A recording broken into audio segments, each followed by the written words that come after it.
obukakafu obujulizi obulaga nti akakiiko k'ebyokulonda akakulemberwa Simon Byabakama ebintu bye kalangirira mu kalulu k'obwa president byali bifu finally bumaze ne buvaayo.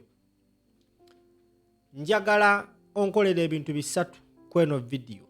Ekisooka subscribinga gwatanaba subscribinga. Ekyokubiri gwamaze subscribinga nkusaba tapping a notification bell akada ako kakuyamba nti buli wentekayo video buli otugenda live oba otegeezebwa. Then ekyokusatu nyamba tambuza video eno. Kagenda kuba kawanvumu naye nkusaba nsaba okawo obudde ate njagala okawulirize n'obwegendereza osobole okutegeera ekinyusi kyeno video. Bampita simple oli ku Vast Range 256 kw'ossa Empire Online TV. Kati tambuza video. Nkiwa mwenna ekifaananyi ekyo mukijjukira. Gwatakijjukira nsaba nziremu okuba nga nkikujjukiza. Ekifaananyi ekyo kya mwana muwala amannya ge ku Facebook akozesa Laikah. Gwe ssebo oba nnyabo andaba. Omukyalo oyo ng'amanya akozesa Laikah ku Facebook. She's one of the bravest woman. In fact, nze ngenda muyita the bravest woman mu Uganda. Yavaayo n'ayogera ku mivuyo egyali e Lubowa wali ku National Tally Center olunaku lwe baali babala obululu bwa president. Byabakama alyoka aveeyo alangirire nti Museveni afunye 72% nga Bobi Wine afunye 24%. Yavaayo n'ategeeza eggwanga nti ebintu ebyali eyo Byabakama bye yali alangirira si bye ebyali ebituufu.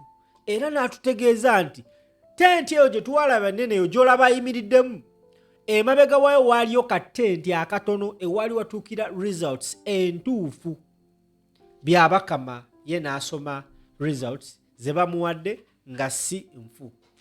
Yakola posts zaali bbiri, part 1 ne part 2. Omukyalo n'atusuubiza nti agenda kukomawo ne part 3 emaliriza buli kimu kyonna. Guess what? Omukyala akoze part 3. This time round aleetedde ddala ebyali ku source nga wombimanyi. Of course nze mbeera nga always kali lugambo okubeera nga ndukuwa. Part 3 njikuleetedde era ngenda gikusomera newankubadde nga ninamu kisenyiga. Ngenda kusaba you bear with me mbeere nga njikuyitiramu part number 3 omukyala Zulaika agikoze. Wetwogerera essaawa zino Robert Kyagulanyi Ssentamu Bobi Wine eyavuganya Yoweri Kaguta Museveni mu kalulu akyaliira ku nsiko na buli kati tewali amanyi gyali. Wabula tukoma mulaba nga ali ku international medias nga bamukyaza ng'ayogera ku kintu kimu: Museveni yabba akalulu. Gwe ssebo oba nnyabo atulaba ku mukutu guno, lwaki totambuza vidiyo eno nkutotolere paati namba 3 ekitundu ekyokusatu omukyala Laikah ng'akunnyonnyola engeri Byabakama ne banne gye baafutyanka akalulu ka Kyagulanyi Ssentamu Robert Bobi Wine. Buli muntu asoma ku posti z'ono omukazi mu commentary section post ezisingamu bonna bakwata ku matama basaba busabi bambi omukyalo ono aleme kubanga afuna obuzibu. Wabula ekisinga okwewuunya ono omukyala gwe basabira obutafuna buzibu ate ye alaga nti ensi yagikoowadde agamba ekijja kijje. Kati njagala owulirize part 3. Zulaika yatandise agamba intimidations aside, kitegeeza okutiisibwatiisibwa ku ddebbali n'akajja ku nnyanjula n'agamba nti part 3 ekitundutundu ekyokusatu. Kati wuliriza. Agambye nti like I wrote, the results were baseless. As you're gonna see the summary of what Mr. Byabakama was reading to us. Day 2 was kinda different. The morning session, the whole tent was full of the heads of commissions, the religious leaders, the observers of different organizations, representatives of different countries that were called to observe, to mention but a few. Agenze n'agamba nti nga bwe yawandiika before the results zaali z'amankwecu, nga bw'ogenda okulaba mu summary ya Byabakama eyaliko bye yali asoma kwolwo olunaku. Olunaku olwokubiri lwali lwa njawulomu. Session eyasooka ey'okumakya, tenti yali ejjudde ng'erimu ba commissioners, ng'erimu abakulembeze b'amadiini, ng'erimu bakalabalaba bakalulu okuva mu bitongole eby'enjawulo, nga mulimu ba representatives okuva mu nsi ez'enjawulo. Baali bayitiddwa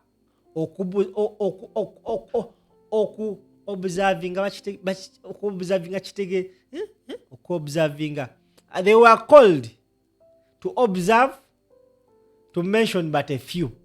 Now, n'agenda maaso n'agamba, since the question of the day was, where are these results coming from that you are reading to us? Remember, Byabakama olunaku olwasooka yasoma busomi. Kati ono omukyala azze ku day 2. Jukira, ku day 2 munnamawulire wa NTV yabuuliza Byabakama, owaaye abantu babuuza ebintu bino by'osoma biva mu district kinaki, because ye Byabakama yajja na summary. Ono omukazi akutte summary za Byabakama n'aziteeka ku eno posti ngenda zikulaga. Now, ali ku lunaku olwokubiri, eno part 3. Bamubuuza, where are these results coming from that you are reading to us? So, this time round, after him reading, he asked a one Julius to show the people the background of these results on the screen, where Julius asked the PC, where Julius asked the PC controller to show the results on the big screen, and they did so. Julius started going into details of one district called Oyam polling station, and trust me, this was their favorite NRM district, like Otuke, Ntoroko, Kwen, Yumbe, Katakwi, Kabong, Kiriadong, kept on showing on screen, and of course the Ugandan man showing yellow all over. So after showing this while explaining to us in a very calm voice, as if te babye kalulu, allegedly, I saw these people, the white heads of different countries, being satisfied in a way that their questions was answered, and do not get surprised about their reports about the elections. Byabakama played them. Like I told you, presidential agents had laptops provided by the EC. Now, Laikah gamba, webabuuza Byabakama, zino max zosoma, results zosoma, zivaawa. Byabakama kyamukwatako nti abaye balabika banguddemu. N'afuna omuvubuka yali akontrolinga PC ezaali ku Electoral Commission gwe bayita Julius, n'amugamba laga abantu bano results z'ensoma zivaawa. Era Julius n'agenda ku PC displayinga results ze babadde basoma ze bategese ku screen ennene naye ze yadisplayinga badisplayingamu ebifo NRM bye yali erinamu obuwagizi. Mu bino agamba yadisplayinga Otuke, Ntoroko, Kwen, Yumbe, Katakwi, Kabong, Kiryadong. Okitegeera? Era gwe ssebo banya bandaba olwabalaga because bali ba observer abali bazze okuva ebweru babeera satisfied naye nga tebakimanyi nti kino kyali planned. Era nagamba teweewuunye okulaba nga ba observer boogera ne bagamba nti akalulu kali free and fair. Now omukyalo ono agenze mu maaso n'agamba nti like I told you, presidential agents had laptops provided by the EC which indicated all details with all the regions and them districts plus all polling stations and their results. I happened to look into them and I find such theft on some of the polling stations. Like katugendeo kukaddako nagenda maaso in Mpigi Kayabwe police headquarters MUK to Z Mr. Museveni got 70 but they added 200 votes resulting to 270 votes. Nachibanga Umeya Primary School Mr. Museveni got 84 votes and they added 100. That makes them 184. This happened in many more places. Just given this specimen, you may ask how I got to know this. Man, we have the DR forms.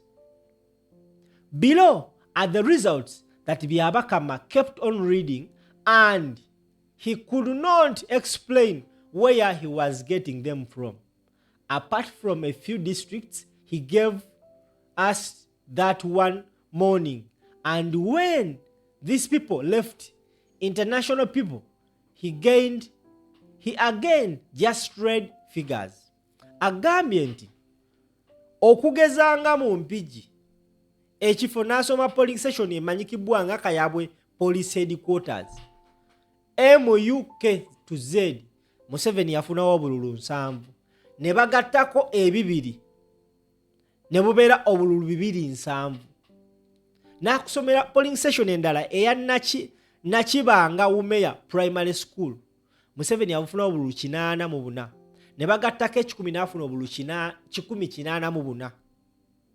Gwe ssebo banya bandabanga oli wali kwezo polling station ey'Empigi mu Mpigi eya Kayabwe police headquarters MUK to Z ng'oli ne Nakibanga Umeya Primary School kati yemwe abagenda okutuwa amazima because ono omukyala yakugambye era nagamba ti abasinga bewunya twazimanya tutya nagamba nti DR forms bali bazirina naye wali wali tusobola kwogera they would overpower you because ono yatunula ku results babawadde n'alaba yiye Mpigi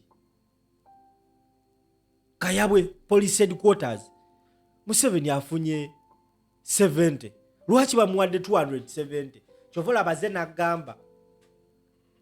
aze nagamba nti Museveni afunanga ensambu bamugattako ebibiri kati bwabanga buli omu yagenda agattako ebibiri 10 kiba kitegeeza mu butuufu bali abali bazze okobservinga bo baakomaawo era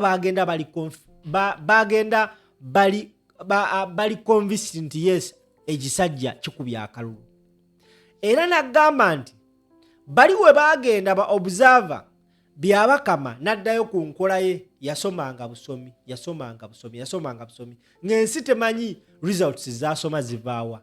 Now this woman ayina kyakoze ekyongedde okuntiisa agenze n'akwata summary Byabakama ze baamuwa oba yazikubye kifaananyi oba yazijjeewa nange simanyi ze zino summary Byabakama ze yasomanga ne twebuuza omusajja yazijjeewa akwadde summary eyadde 1 gye yasoma ennaku z'omwezi nga 15 ekiro ekyo ku ssaawa 10:04 ze yasooka osoma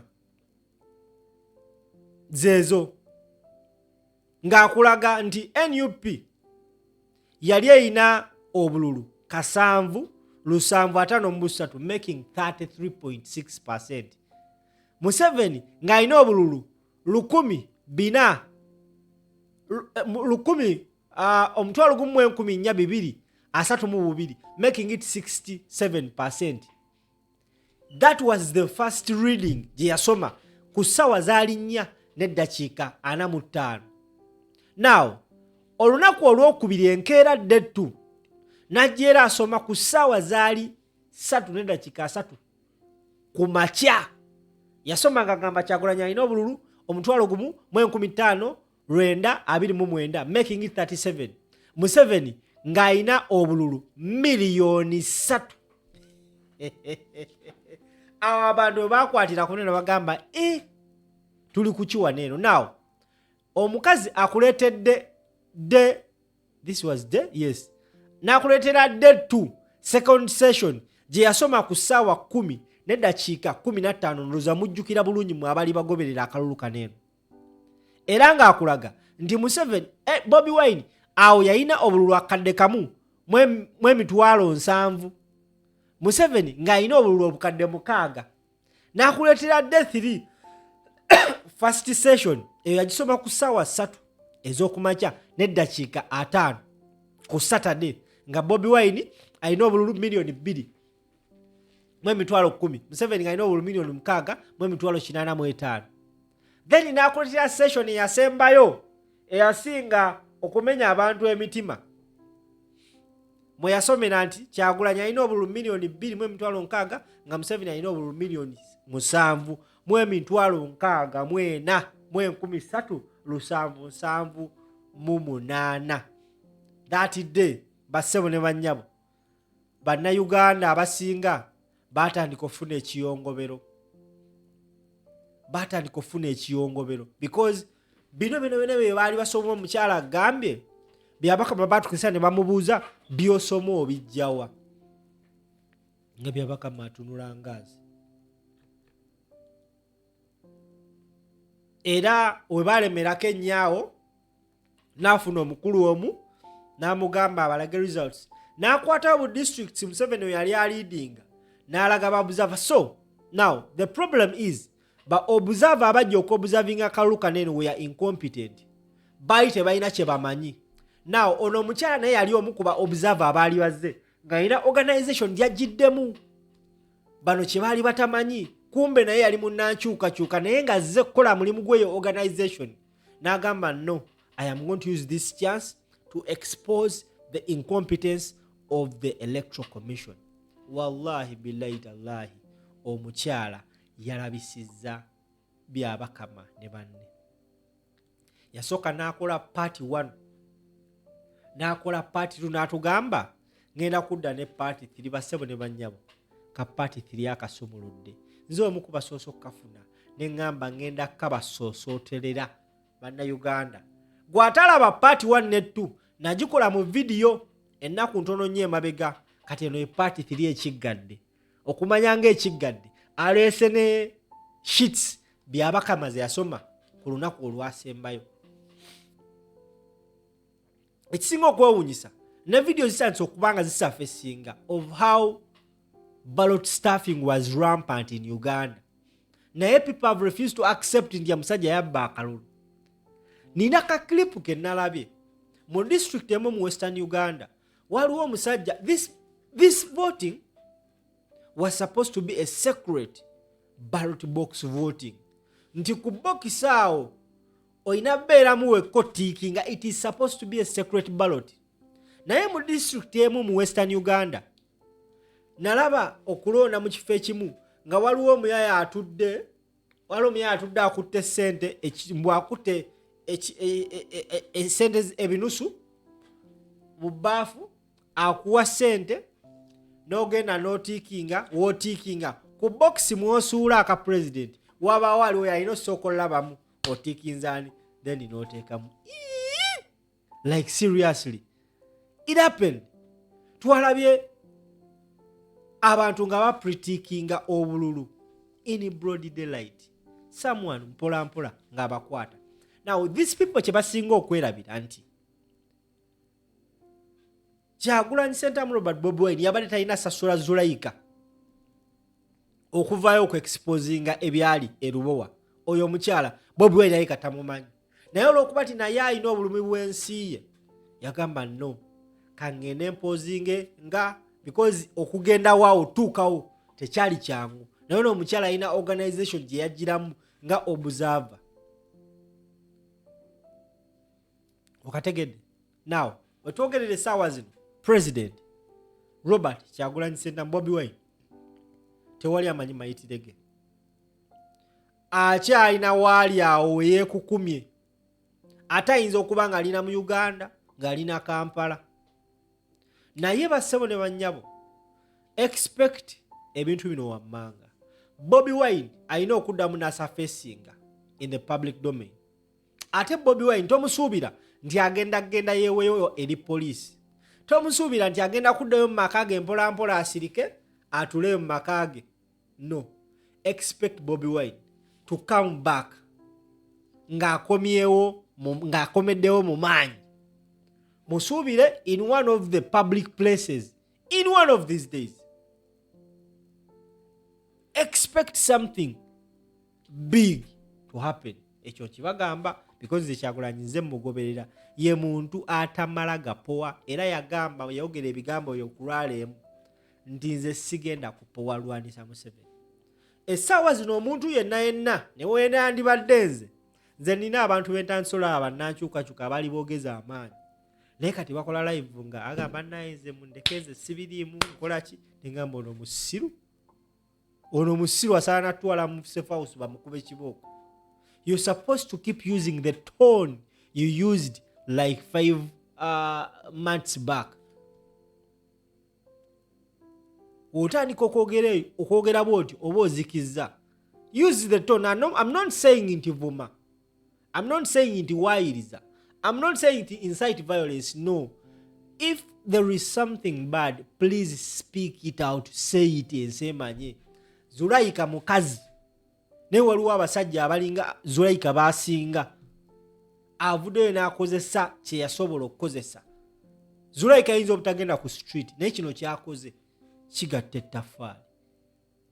Kyongera okuggumiza statement ya Kyagulanyi. Yagamba nti abasajja babba akalulu. Laikah aleese obujulizi obulala. Tegedde tambuza